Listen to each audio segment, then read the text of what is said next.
Willow was a 1988 American fantasy film directed by Ron Howard with a story by George Lucas, produced by George Lucas, starring Warwick Davis and Val Kilmer. Mm-hmm. I don't know what your relationship is to this film. I was not allowed to watch this because... Probably wasn't either.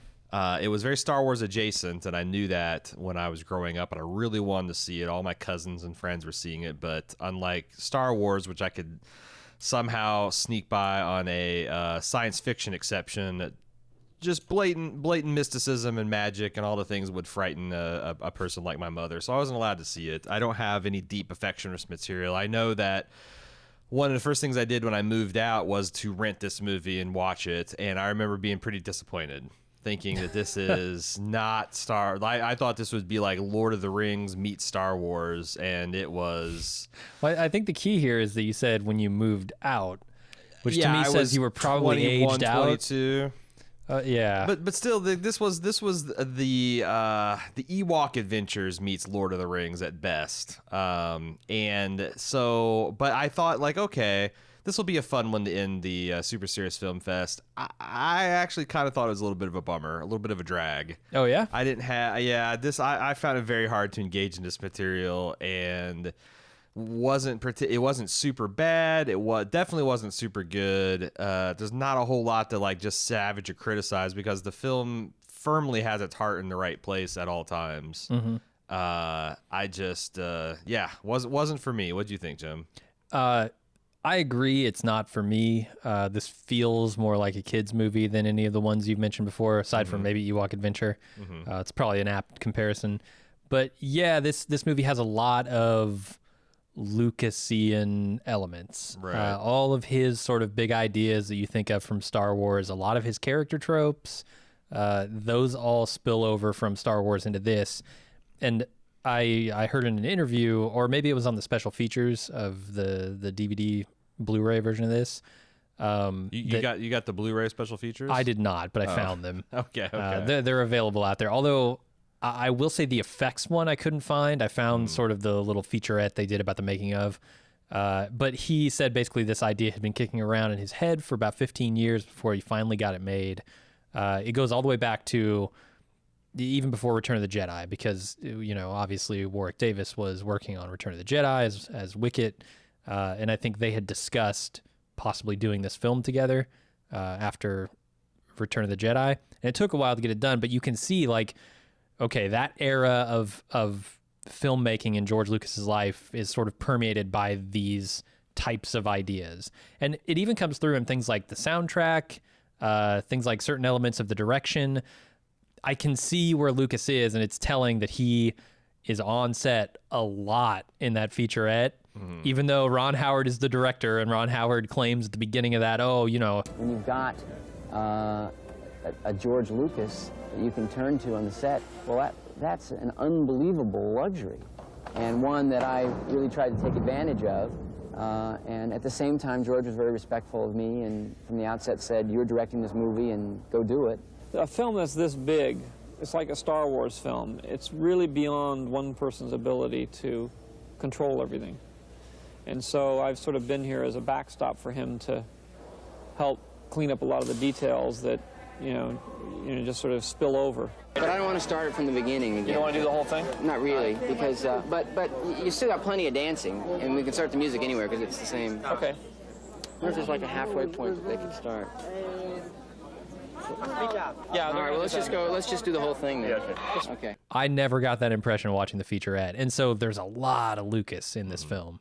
Well, that's true of, like, you know, I think that it's as much as Spielberg is a big part of Indiana Jones, like, I think that the same deal, Lucas is on the set and kind of co-directing that a lot, even though Lucas isn't a credit director for any of the other Star Wars. Like, it's obvious that he's on set every day. So I definitely feel what you're putting down here. Should we go with like a description of this film before we get into spoilers, just so people that might not be familiar with the film? Yeah. So Willow is named after the main character played by Warwick Davis, who is from a tribe of dwarves called the Nerwin, and they get embroiled in a civil war from the human culture, which is I believe their name is the Dishkini. Daikini. Yeah. Daikini. And they're being ruled over by a literal wicked witch queen. There is a prophecy that involves her downfall at the hands of this infant that's going to be born. Is very Christ kind of metaphor. Very, I guess it's just a messianic metaphor because they get the Moses Messiah myth in there mostly.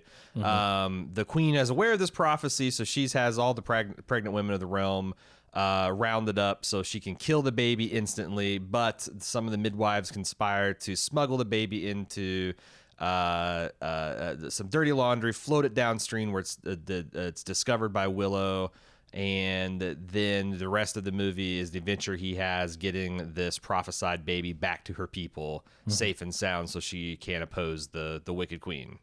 Yeah. Like I said, lots of George Lucas going back to the monomyth well and like lifting parts from the Bible most immediately from like the Exodus, because you see like this baby that's sitting down this like reed basket, and it's found by some other people to survive the total genocidal destruction. And like I said, it's like this movie, like there's an interview where George Lucas essentially said a lot of my films are about the little guy going against the system, and why try to bury the lead, just get a little guy to be the actual hero. Yeah, it's the most literal interpretation of that. Yeah, and it works on a lot of the same level like the Fellowship of the Ring does, because you've got this, person who's very small in stature, and he just kind of wants a normal life, and he's thrust into the limelight. I guess it's slightly weakened by the fact that he has like magical powers, where Frodo truly was an everyman. Like, he didn't have anything special. That's one of the reasons you could trust him with the ring, right? But yeah, it works fine. It's just really slow. The comedy is very broad, and there's a couple of things I will say that like the third act engaged me in a way I wasn't prepared for, because I thought like the trap they laid for the enemy forces was reasonably clever. Like they hid their forces and they lured them out, and then they surprised them and forced their way through the gate. That was kind of cool.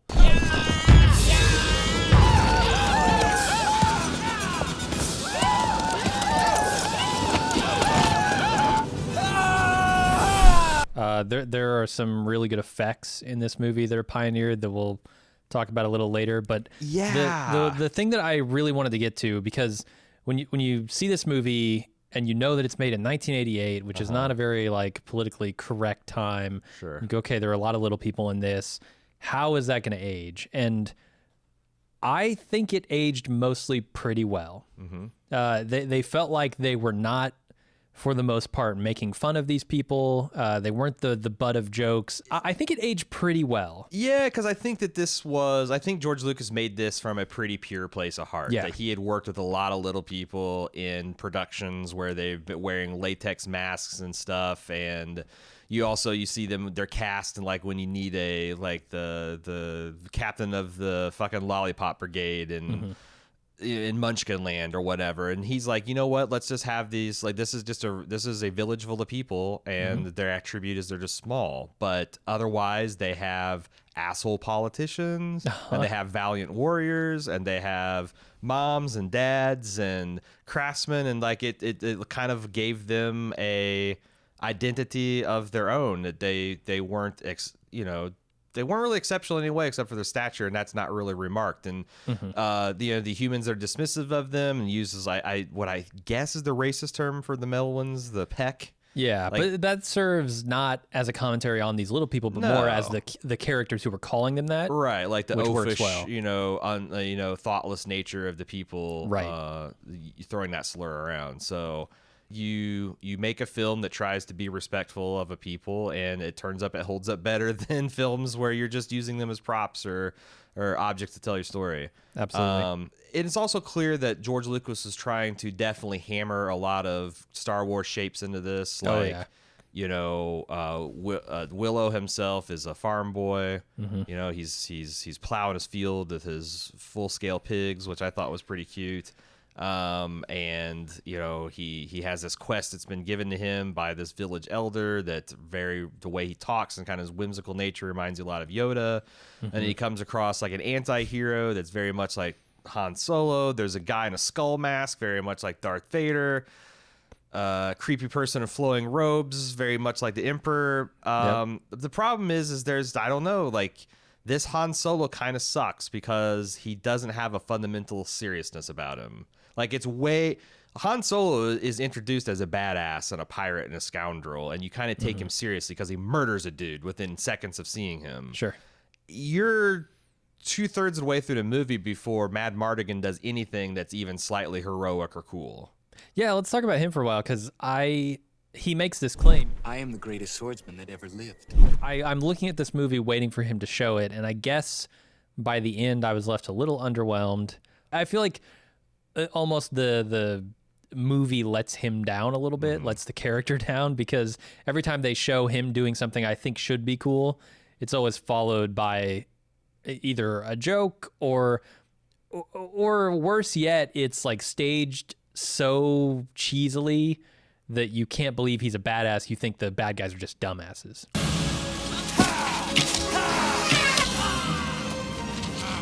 I know there was better ways to choreograph some of these fights.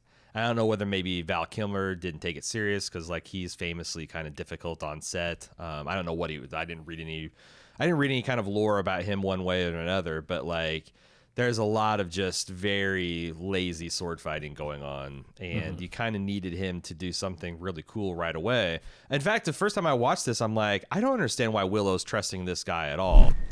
Let me out of here. I'll take care of the baby. It still feels ridiculous every time I see it. It does, and I'm trying to go back and sort of retcon a reason in my head, because the town elder does tell them, like, get on the road, give this to the first Daikini you see, and be done with this quest, that kind of thing. So I think they're justified in just handing him off, although you're right, Mad Mardigan comes across as such a fuck up and such a scoundrel, such a mess in the beginning, that there's no way you should entrust this baby. And Willow is so reluctant that I don't know why rubbing the gunk off his teeth and putting on a good face for Willow convinces him. Did you get any like Old West motifs in here too? Because I thought the whole angle of the land thievery felt like the intro to almost every Wild West thing I've ever seen, where a cattle baron is like, what is the hero's impetus to do something crazy like this? Well, he's going to lose his livelihood. Like if he doesn't, he's in a place where he's forced to undergo some kind of change, because if he stays the way he is, he's going to lose his livelihood, he's going to lose his job, he's going to lose his land, he might lose his family. And I think importantly too, and they don't make this super clear in the film, but the Lucas in the, or maybe it's Warwick in the featurette, says that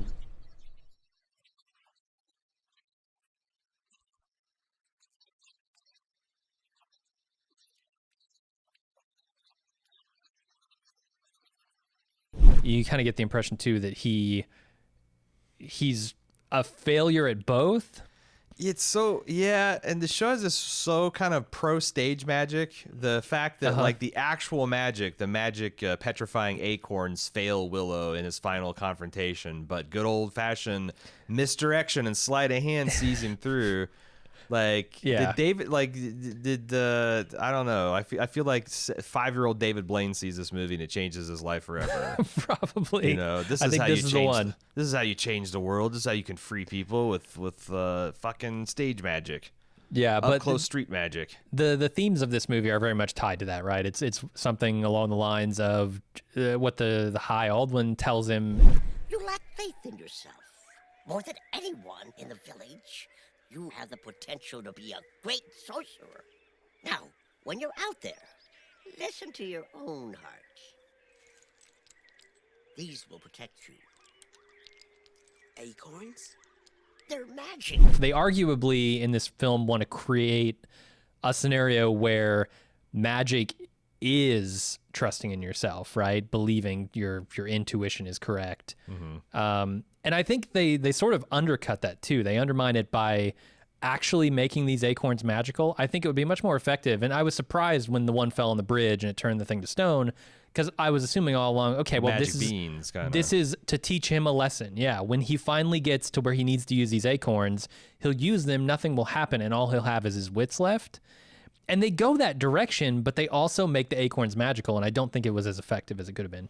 Yeah, I agree with that. That if you're going to have it's like nothing about a power, it's just like his intrinsic, belief in himself and confidence, then you don't need the magic acorns to be subverted. I was actually, so one of the things I thought worked surprising well is the baby as a central character. It's pretty rough, that like you just have a baby and it's a MacGuffin. It's a living MacGuffin. Mm-hmm.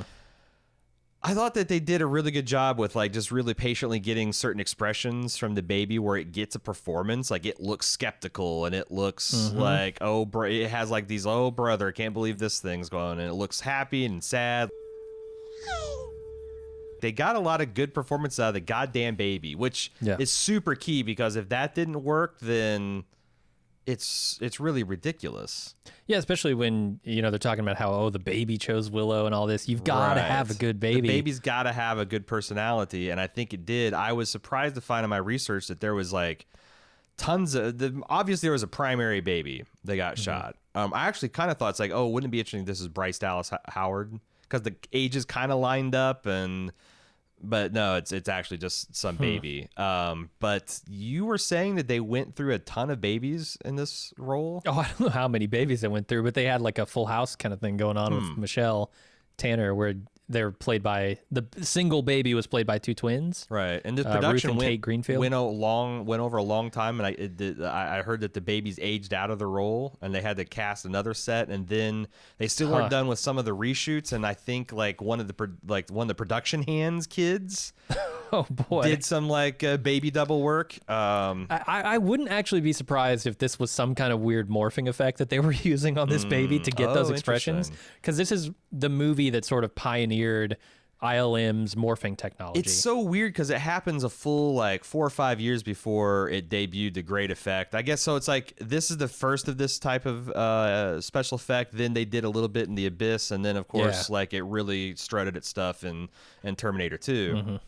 It is eerie because you see a bunch of whole like matte compositing and green screen work and stop motion, and then in the middle of this you've got the Terminator 2 liquid metal effect, and it's kind of like as jarring as if you're watching like Jason and the Argonauts and you would see like the Terminator 2 walking around in midst of all the skeletons. It's like a special effect from another age that's in this. It's weird.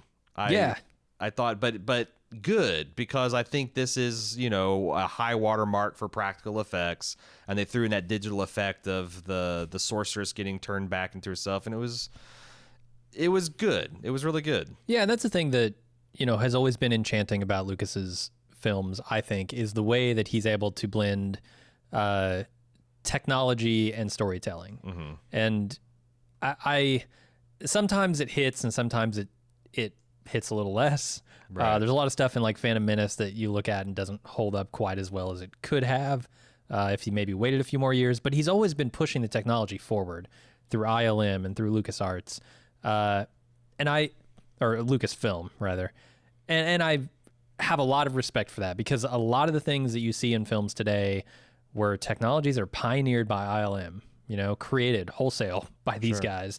And it's, say what you want about the storytelling in some of the latest movies, but they have forever consistently been pushing technology forward in filmmaking. Did some of, because like I don't know, I used to totally buy into everything Lucas said at face value, and then like the prequels happened, and some of his more grandiose hero's tale kind of Jungian Campbellian shit, maybe not as smart as I used to think he was. But you talk about the special effects, and he mentioned in the interview that he had to wait until 1988 because special effects had to progress to a certain point to tell a story. That seems like bullshit to me. I think Star Wars had to progress to the point where he was done with that. And, then this was kind of the next project he was developing. He'd gotten, I think, by this point, wasn't the first two Indiana Jones out in the pipeline, like Because Sounds right, yeah. The only special effects advance it seems like is that morphing technology, and I just don't think the scene of him rapidly transforming this sorceress into 7 different animals, that surely can't be the thing that George Lucas like. We don't have this morphing technology, so. In fact, it can't be because like the visual effects guy in the interview I read said that they had like 3 other plans before this guy wrote this morphing software. So. I was going to say, there's other ways to do this effect. Right. It involves more cuts. Right. And it involves a lot of prosthetics. And you see it sort of in the pig stuff, right? They did a lot of prosthetics for those pigs. And those transformations were not all morphing tech. No. There's a lot of American Werewolf in London type of just, here's a guy with a latex snout, and then we're going to go wide angle, and he's got hooves, and then we're going to go close up, and he's got ears now, too. Hide those transformations with the cuts. Which were definitely like some of the coolest things. That Sure. pig scene is affecting.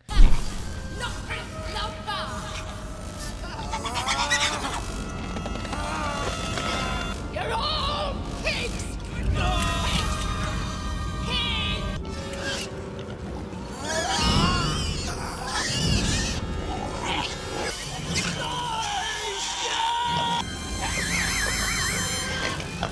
And I like the symmetry of like this pig trick that Willow tries to pull in his magic show at the beginning and it not quite working, and the baby at the end where he pulls the trick to fool the sorceress long enough for her to disappear into smoke, and the turning of the soldiers into pigs and the reversion of that.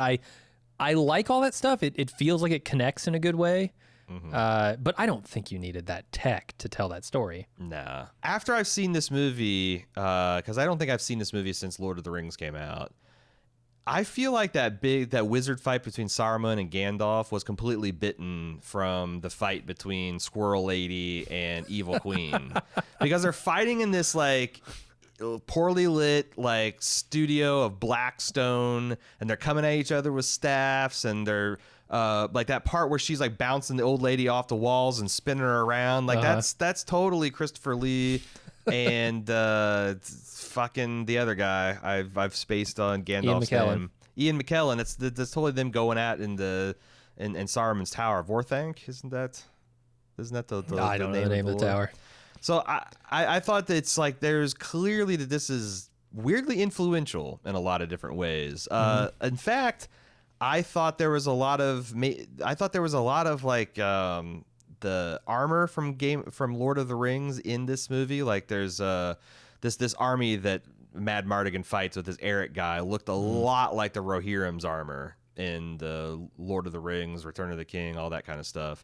I felt like there was a lot of Peter Jackson, this movie being influential to his look and feel of some particular things. I thought the design of Queen Bavmorda was really interesting. Like late in the movie, she reveals that she's got this like mum-ra type of design, like she's a mummy underneath all there, and she starts turning an old woman. I thought it's like, oh man, we're gonna go full on mum-ra. That'd be fucking cool. I wasn't sure if that was just simply what she chose to wear, or if it served some purpose. If she had some hideous scarring somehow. Right. There's a lot of cool art design stuff. Like I really like Mad Mardigan's sword gauntlet combo.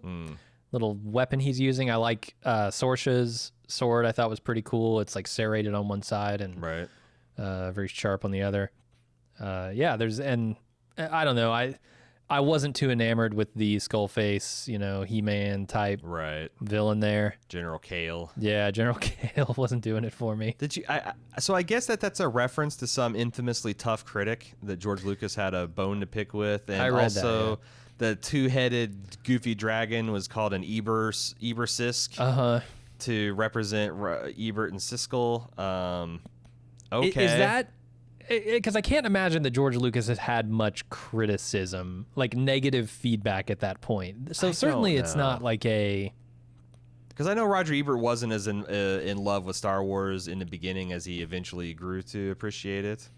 Okay. So I don't know, but to me that's always weird. It's like, why take shots at movie critics in your... I mean, these are pretty inoffensive. Like, I would never have gotten these if someone didn't explain it to me on the internet, but still, it's like, interesting. So did you, in any of your research, see like some of the evidence that people had pointed to the earlier drafts where a lot of the things that I didn't like about the film a lot of things I like about the film is like it seemed like they went for a lot of broad comedy and action set pieces when I did not know enough about the character situation. Honestly, other than Willow, who I kind of like just because he's a very likable guy, Warwick Davis is very likable and he's an appealing, engaging actor. Like, I didn't understand why I cared about any of this plot. Like, this woman is an evil queen just because the movie tells me so, and she's got that wardrobe. I feel like, and I guess, yeah, they made the point of that she had enslaved all the pregnant women in this crazy thing. But, like, you know, like a General Kale, like, he's supposed to be this big, dangerous guy, but I don't really see him doing anything villainous. Mad Mardigan's supposed to be this badass, but it's like nothing quite lands. And I read that in the original, there's a lot more fleshing out to especially Mad Mardigan and the Sorsha characters. That this Mad Mardigan was supposed to be a knight of the kingdom of Galadorn, which General Kale mentions having destroyed to Queen Bavmorda in the beginning. So you already see that there's bad blood between these two factions. The character Eric was painted out to be his only real friend, but his recklessness got him in trouble, and then he got in a love affair with a woman that caused him to desert the army, which is why there's this bad blood between, obvious affection, but bad blood between them. All of that stuff is still in the film, right? But it's not quite in the film. It's more like these are things that are mentioned. Galadorn is mentioned. Eric's part of that clan, that kingdom, whatever it was. I had to actually go to the Willow wiki on fandom.net or whatever the hell and look up what Galadorn was, because it's mentioned, but it's never explained. Well, and the real tragedy is, like, because I thought the whole romance with Sorsha just came out of fucking nowhere, but there's scenes that were cut where this this kingdom of Tyr Asleen, which is where this god baby is from, the Sorsha was actually the daughter of the emperor of that kingdom, which is supposed to be, like, you know, a tribe of good, virtuous people. And the fact that her father is not dead, but he's imprisoned in, like, the ice by Bavmorda, and he gets freed later on, and he actually has, like, there's a cut scene where he makes a plea for his, like, explains to her what's happened, and from entombment of ice, he makes a plea for her to turn good and to save them all. That makes a lot of her, like, what appears like sudden change of heart, like, oh, this cute boy is kind of into me. But only because he's in a love potion. Like, it's just so much of that I had to build some headcanon around, like, oh, well, I could see, you know, this girl who's under the thumb of her evil queen mother has not had much opportunity for love, and like the first good-looking man who approaches her has wooed her because she's inexperienced, and I'm building this elaborate castle of backstory in my head, when it sounds like in one of the 7 drafts of this script, of which there were. And this was cut for jackassery involving brownies, essentially, probably. And there's some cool stuff. Like, as you mentioned, I quite liked the brownies doing the little Lilliputian thing to Willow. Some of that stuff was kind of fun, but holy cow, I hated all the brownie shit. Why are tiny beings always cast as such mischievous, annoying characters? Why are they such dumbasses? Like, can we treat them with the seriousness that we're treating the Nerwins? And then putting on bad French accents. I mean, I looked at, you know, Army of Darkness and how annoying the small ashes were in that movie. These guys at the most restrained the little ashes are. That's where their performances begin. Yeah, absolutely. And they're with you the entire film, practically. So yeah, there's no escaping the brownies. I think the brownies are the worst part of this movie easily. Did you know that they've never made a sequel to this, although Ron Howard, as late as 2018, has said that there is, like, a Willow sequel in the works somewhere. Willow and the Crystal Skull. Which I could see, like, yeah, sure, why not? Why not The Willow Awakens? He's 30 years older, and his kids are all grown up, and they've got lightsabers now, too. I don't know. So, did you know that even though there hasn't been a sequel movie yet, that there is a whole series of books and comic books that, like, completely fill in the backstory of this? There's, like, 3 official canon novels, and it's clear to me that Lucas was looking to recreate the success of Star Wars through Willow. Like, I'm gonna do it again. And it approached nothing near that. It feels like an Ewok Adventures Caravan of Courage kind of thing. It does. The whole production kind of feels that way. I want to talk a little bit about more of those aspects, but it's funny because I'm not sure why it didn't work, because I thought that this movie was just a giant financial flop. It turns out it actually was profitable. It did make money. It just wasn't as big of a hit as Star Wars. Yeah. I remember being like pretty popular in my peer group. There was a well-regarded like NES game. There was a lot of merchandise that seemed like people were having fun with. It seemed like a case of Hollywood restraint that they didn't just force a franchise on us. Yeah. No, that's surprising. What do we think of James Horner's soundtrack? I think it's remarkably John Williams-esque at points. Yeah. And it fits the flavor, the vibe that George Lucas has in all his films. Yeah, I kind of felt like, man, this feels very derivative, like where it's not just absolutely ripping off some of the Star Wars soundtrack. And I felt like they really did aggressively ripped off some of the like romance type music. Absolutely. And there was also some of like kind of like the kind of battle transition music. But I guess he also ripped off some classical pieces. And the other but it kept on warring. And I also read a piece of trivia that the score for this movie, for whatever reason, was one of the most frequently licensed for trailer work. So like this Willow score gets used for a lot of high fantasy and adventure type stuff in the 80s and 90s. And like, so part of me is like, well, is this derivative because it is, or do I think it's derivative because I've seen it in 75 different fucking trailers throughout the 80s and 90s? Like this is probably cut into Robin Hood, Prince of Thieves, and this is cut into I don't know. I've just exhausted all of my 80s and 90s high adventure fantasy films. But I don't know. It's tough. It's tough. I think it's a little bit of both. Yeah, probably. I will say though that I enjoyed the score. I thought it was very good. I wanted to ask you about Saoirse and Madmartigan at the end of this. I think because they make a big deal about, we got to get this baby back to the king and queen. She'll become the princess and eventually the queen, and she'll take down Bab Morda. I think at the end of this movie, it's shown to be that Madmartigan and Saoirse are the king and queen. They were kind of the king and queen all along, and they come together and raise this baby in Tir Asleen.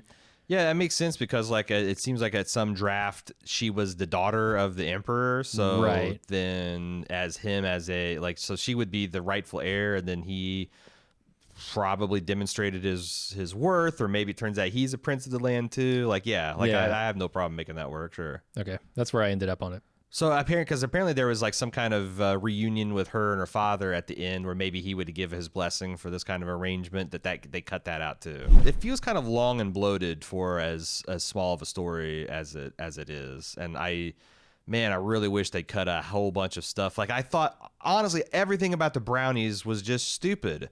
It's this side quest to go to a wizard woman that tells her to go to just another wizard woman. That's the thing. This High Aldwin in the town is made out to be a charlatan. He at every turn gets everything wrong, right? The bones tell me nothing. He throws the bird in the air and says, follow the bird. The bird goes back to the village. He says, fuck the bird, follow the river. Go in the direction the bird is flying. It's going back to the village. Ignore the bird. Follow the river. He's shown to be a charlatan. He sends Willow on a quest that is essentially like, dump this baby on the first daikini you see and be done with it and come back. And it turns out that is completely the wrong way to go. He actually needs to, get a quest from Cherlindria, I think is her name, the crazy fairy light lady. Right. And apparently, actually, he gets the quest from the baby herself because Elora chooses him. I see. To me, this all needs to be condensed. Like the village elder, the high Alden or whatever the hell his name was, he should tell you, go fetch this woman who's been turned into some kind of tree squirrel. Yeah. Here's a magic wand you need on your quest. And go to the crossroads because you need to get this person back to I don't know. It seems like there's a way to collapse this and not have Madmartigan strapped up in some fucking gibbet. Just have him have him be like the defeated army that like, hey, we just tried to go against the queen. It's useless. But hey, there's this new hope of this baby that might fulfill the prophecy. Like, you got a 90-minute movie that's a hell of a lot better. Just doesn't have any fucking brownies. Then you can choose if you want to punch it up and give the adults something, you have a prologue where you explain who Sorsha is and who fucking Mad Mardigan is, so that we actually care about these characters for anything other than just like props. Yeah. But it's just in this no man's land where it's too long and bloated for kids to really enjoy, and it's too shallow and uncomplicated for adults to get into. I think you're right. And it's again, it's not a bad movie, but it's certainly not a great movie. And I think it's on my, where is this as far as your in the Super Serious Film Fest? We've seen 6 films. I feel like this was my least favorite as far as in terms of enjoyment to watch and like, you know, thinking about it after the fact. It's definitely below Reign of Fire. Yeah. I enjoyed Reign of Fire a lot more. I thought it took itself more seriously. Conan. It's absolutely below Conan. Army of Darkness. Yeah, below Army of Darkness because it had less brownies in Army of Darkness. Right. Dragonheart. I had more fun with Dragonheart. It's definitely below Excalibur. Yeah, Excalibur is Dragonheart. legitimately, I think, for its time, and it needs some edits too. But it needed either a big edit and concentrate on one of the fucking stories, or it needed to be blown out into like 2 movies. Yeah, I agree. I will say, I think if we did Dragonheart again without Dennis Quaid, I think this movie would be worse than Dragonheart. But You think it's with better Dennis than Quaid in Dragonheart? it, yeah, I just like Dennis Quaid does nothing for me. Like I feel a negative void space in my heart when you say the words Dennis Quaid. So yeah, I mean Warwick Davis is extremely likable. Yeah. I think Val Kilmer is extremely likable in this as, you know, basically Han Solo. Dennis Quaid does nothing for me. So this is better than Dragonheart. Yeah, Warwick Davis is like 17 years old, and he's playing like 35 and not doing a terrible job of it. No, I was shocked to see how young he was in this movie, which puts him at like 12 or 13 in Star Wars Return of the Jedi. And the kids they got playing Warwick's kids are like some of the fucking cutest. Some of the like these devil dogs are just dogs wearing costumes, and it's so funny because like this little girl is just sobbing piteously, which makes the action. But every once in a while, I'll get a glimpse of like the dog's paws, and I just think like there's like a very happy dog that's like having the time of his life, being like he's like a good boy, pretending to be a very bad boy and having the time of its life. Like I don't know, it's something tickled about me about that. But I thought the dogs were cool. I know in some scenes, like in the close-ups, they're animatronics. Oh, really? So they can snarl and they can, like raise they show their teeth and raise their eyebrows and all kinds of stuff. Yeah. But this movie pulls no punches in the beginning, I will say, because by the time the intro credits are over, they've already talked about like basically genociding an entire generation of babies. Right. A mother has been murdered, Right. and an old woman has been mauled to death by devil dogs. Just right in the background. Like it's but holy shit, it's vicious. Absolutely. A vicious mauling. And I thought the rest of the movie was going to, take a similar tone, but it doesn't.